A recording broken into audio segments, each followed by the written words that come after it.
ಈ ವ್ಯಕ್ತಿಯನ್ನೊಮ್ಮೆ ನೋಡಿ, ಅದೆಂಥ ಸಾತ್ವಿಕ ಕಳೆ. ಹೆಸರಿಗೆ ಅರ್ಚಕ, ಆದರೆ ಮಾಡೋದೆಲ್ಲ ಅಸಹ್ಯಕರ. ಕಷ್ಟದಲ್ಲಿದ್ದ ಮಹಿಳೆಯೊಬ್ಬಳು ಪರಿಹಾರ ಮಾಡಿಸಿಕೊಡಿ ಅಂತ ಈ ಅರ್ಚಕನ ಬಳಿ ಬಂದ್ರೆ ಪೂಜೆಯ ನಾಟಕವಾಡಿ ಮಹಿಳೆಯ ನಂಬರ್ ಪಡೆದು ಮಧ್ಯರಾತ್ರಿಯಲ್ಲೆಲ್ಲ ವಿಡಿಯೋ ಕಾಲ್ ಮಾಡ್ತಿದ್ನಂತೆ. ಬೆತ್ತಲಾಗು, ಇಲ್ಲವೇ ನಿನ್ನ ಮಕ್ಕಳು ಸಾಯುವಂತೆ ಮಾಟಮಂತ್ರ ಮಾಡಿಬಿಡ್ತೇನೆ ಅಂತ ಬೆದರಿಸಿ ಆಕೆಯ ನಗ್ನ ವಿಡಿಯೋ ಇಟ್ಟುಕೊಂಡು ಅನೇಕ ಬಾರಿ ಅತ್ಯಾಚಾರ ನಡೆಸಿದ್ದಾನೆ. ಇದರಿಂದ ಮನನೊಂದ ಮಹಿಳೆ ಕೊನೆಗೂ ದೂರು ದಾಖಲಿಸಿದ್ದು, ಸದ್ಯ ಈ ಕಾಮಕ್ರಿಮಿ ಅರ್ಚಕನನ್ನ ಬೆಂಗಳೂರು ಪೊಲೀಸರು ಬಂಧಿಸಿ ಜೈಲಿಗಟ್ಟಿದ್ದಾರೆ.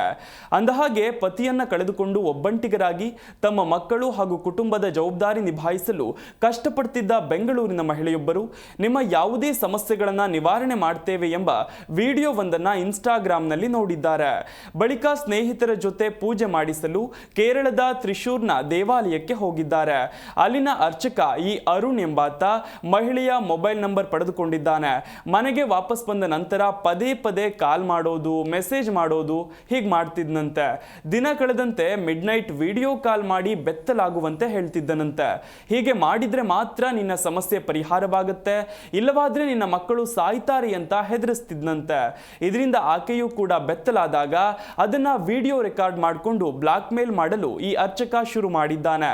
ಇದರಿಂದ ಭಯಗೊಂಡ ಮಹಿಳೆ ದೇವಾಲಯಕ್ಕೆ ಹೋದಾಗ ಕಚೇರಿಯ ರೂಮ್ಗೆ ಕರೆದುಕೊಂಡು ಹೋಗಿ ಲೈಂಗಿಕ ದೌರ್ಜನ್ಯ ಎಸಗಿದ್ದಾನಂತೆ. ಅದಾದ ಬಳಿಕ ಮತ್ತೊಬ್ಬ ಅರ್ಚಕ ಉನ್ನಿ ದಾಮೋದರನ್ ಜೊತೆ ಕೂಡ ಸಹಕರಿಸುವಂತ ಬೆದರಿಕೆ ಹಾಕ್ತಿದ್ದನಂತೆ. ಇದರಿಂದ ಮನನೊಂದ ಮಹಿಳೆ ಮನೆಗೆ ವಾಪಸ್ ಬಂದಿದ್ದಾಳೆ. ಅದಾದ ಬಳಿಕ ಮತ್ತೊಂದು ಪೂಜೆ ಮಾಡಿಸಿ ಕಾಡಿನಲ್ಲಿ ಬಿಡಬೇಕು ಬಾ ಅಂತ ಮಹಿಳೆಯನ್ನ ಕರೆಸಿಕೊಂಡು ಈ ಇಬ್ಬರು ಅರ್ಚಕರು ಕಾಡಿಗೆ ಕರೆದುಕೊಂಡು ಹೋಗಿ ಅತ್ಯಾಚಾರಕ್ಕೆ ಯತ್ನಿಸಿದ್ದಾರಂತೆ. ಕೈ ಮುಗಿದು ಬೇಡಿಕೊಂಡರೂ ಬಿಡದೆ ಲೈಂಗಿಕ ಕಿರುಕುಳ ಕೊಟ್ಟಿದ್ರಂತೆ. ಇದರಿಂದ ಮನನೊಂದ ಮಹಿಳೆ ಬೆಂಗಳೂರಿಗೆ ಬಂದು ಮನೆಯವರಿಗೆ ತಿಳಿಸಿ ಬೆಳ್ಳಂದೂರು ಪೊಲೀಸ್ ಠಾಣೆಗೆ ದೂರು ನೀಡಿದ್ದಾರೆ. ದೂರಿನ ಆಧಾರದ ಮೇಲೆ ಗೋಮುಖ ವ್ಯಾಘ್ರ ದುಷ್ಟ ಆರೋಪಿ ಅರುಣನ್ನ ಬಂಧಿಸಲಾಗಿದ್ದು, ಮತ್ತೋರ್ವ ಅರ್ಚಕ ಉನ್ನಿ ದಾಮೋದರ್ ಎಸ್ಕೇಪ್ ಆಗಿದ್ದಾನೆ. ಈತನ ಪತ್ತೆಗೆ ಪೊಲೀಸರು ತನಿಖೆ ಚುರುಕುಗೊಳಿಸಿದ್ದಾರೆ.